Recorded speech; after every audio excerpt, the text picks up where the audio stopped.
Luaran raket ni nampak cute, tapi ganas di gelanggang. Ini dia guys, raket Max Powerpuff Girl Limited Edition. Berat 6 UG6, balancing head heavy, stiffness medium flexible, dan max tension boleh tarik sampai 30 pound. Shaft jenis slim shaft dan ada high modulus graphite. Frame sweet spot besar, jenis aerobox frame, dan ada high modulus graphite. Setelah ditimbang performance swing weight, kita dapat 81 kilo. So, gabungan semua ni, raket ni sesuai untuk pemain yang suka trick shot, speed, control, defense, dan smash letop. Tambahan material yang berkualiti boleh menghasilkan smash yang kuat walaupun nampak comel. Jangan tunggu lama. Serius, stok memang terhad.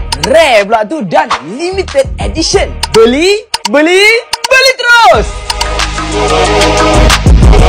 Macam raket apa minggu ni? Ini dia raket Max Powerpuff Girl. Yang ni sepakai tali Protect SP66 Plus version 27 pre-stress 10. Yo!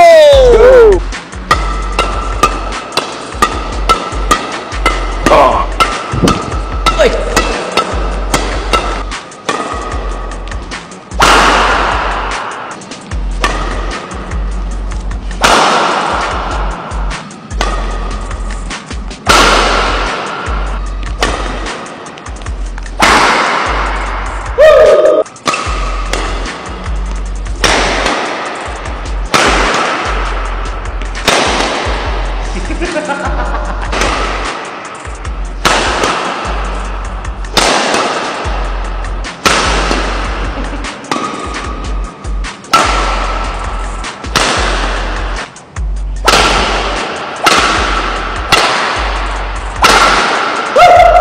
Feeling dan handling untuk tangan yang tak kuat, saya boleh bagi 8/10, control 7/10, speed 8/10 dan power 8/10. Untuk tangan yang kuat, feeling dan handling saya boleh bagi 9/10, control 8/10, speed 9/10 dan power 8/10. Boleh beli.